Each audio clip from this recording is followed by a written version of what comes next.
You're listening to Nights with Steve Price, right across Australia on 2GB 873, the Power Station.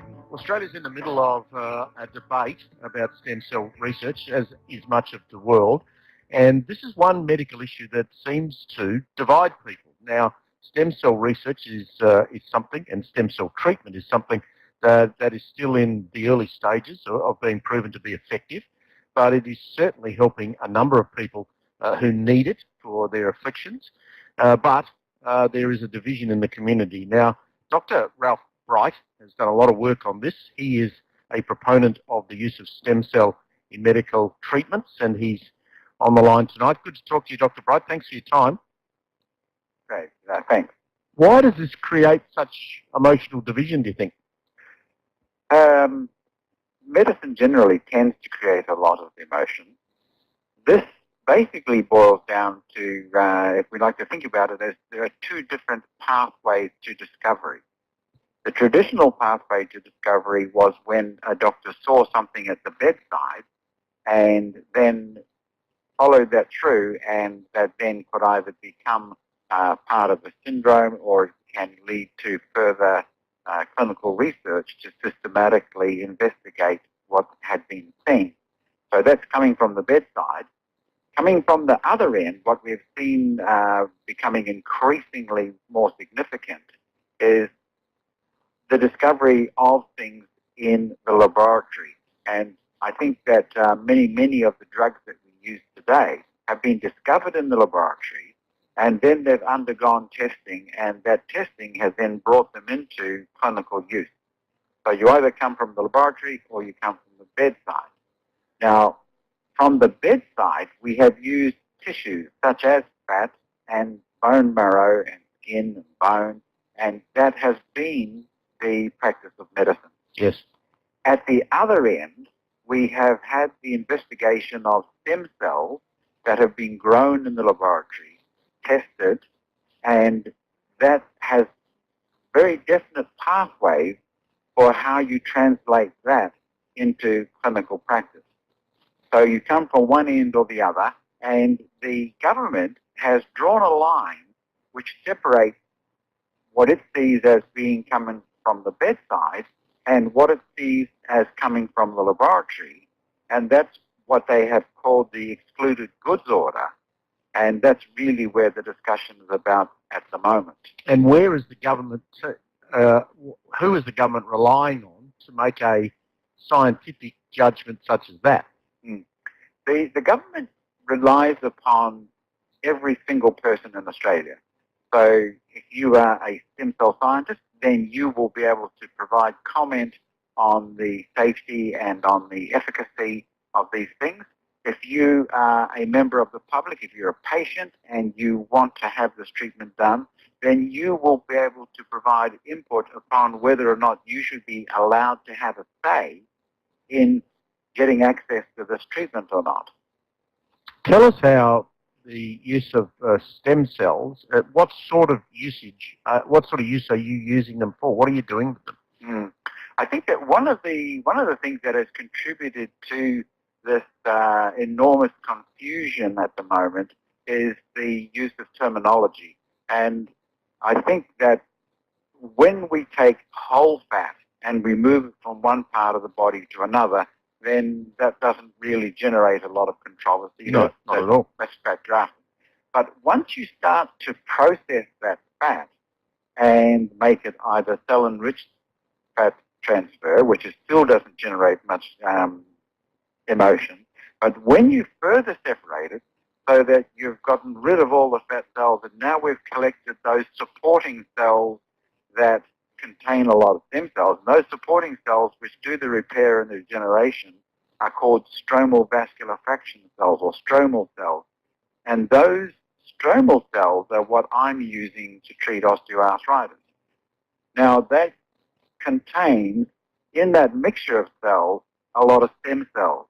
And when you take the stem cells and separate them by culturing, then you can do even more powerful things.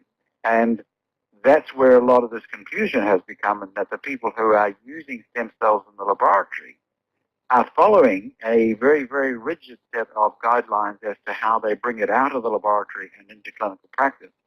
They're looking at us coming from the other end and bringing it through clinical practice, and they're not totally happy. But I think that part of that arises because of this confusion about what is a stem cell and what is stromal cell, and what we really need to do is to change the terminology so that instead of me saying I'm doing stem cell therapy, I probably should be saying I'm doing stromal cell therapy. So we've got competing ideology here.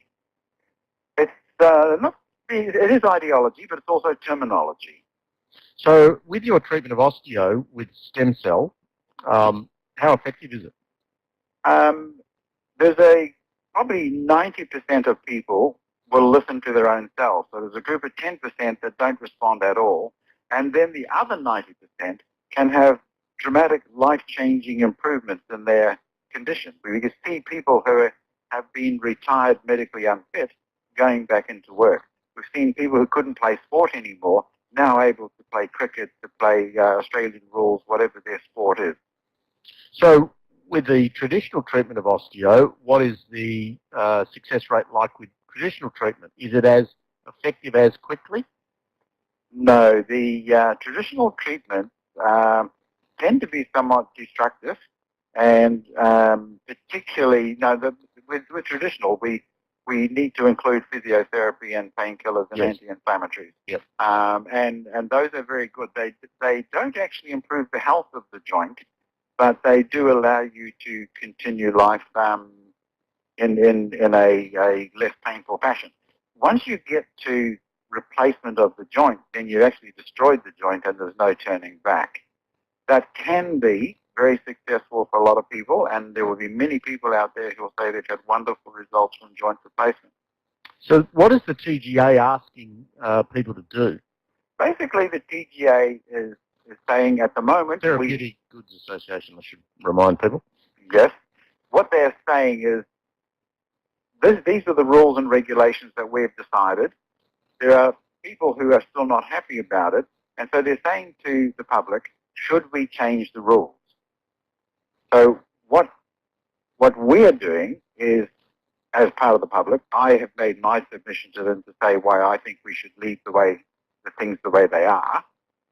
And what the public has an opportunity to say is, do I want to make a decision about how my medical treatment goes, or do I want to leave this to the government to make the decision for me? Yep. And at the moment, the government is saying, well, no, you as a patient can make this decision. You can have access to this treatment. Now, do you want that to continue, or do you want to be regulated by the government? Where do you think this is going to end up? Where's this going to go? I think that the government has looked at this in the past, and they've decided that the decision that they made is the correct decision, but they're still under a lot of pressure, and so they have agreed to have a look at the whole thing again, and that's why this public discussion is up there. I don't think that the government wants to change anything, but what they do need to do, it is their responsibility to listen to the public and to have all the people in Australia have their say, and then they can make a decision based upon what Australians have said about it. Any sufferers listening to us tonight in this discussion who are still weighing up what treatment to take, is there material they can read to put their own mind at rest and to get the information about this? Yes, there is. The TGA have a website, and they can go directly to the TGA. If they're having trouble finding the discussion paper on the TGA, then I have put this on my website, and if they go to Macquarie Stem Cells and then go to extras and blog, then they'll get a direct link that then takes them to the TGA website. Well, it's a fascinating debate. It's been a pleasure to talk with you tonight, Doctor. Thanks for your time. Thank you very much. At 2GB Investor Plus, you can access information on leading retirement and investment businesses and products like this. You know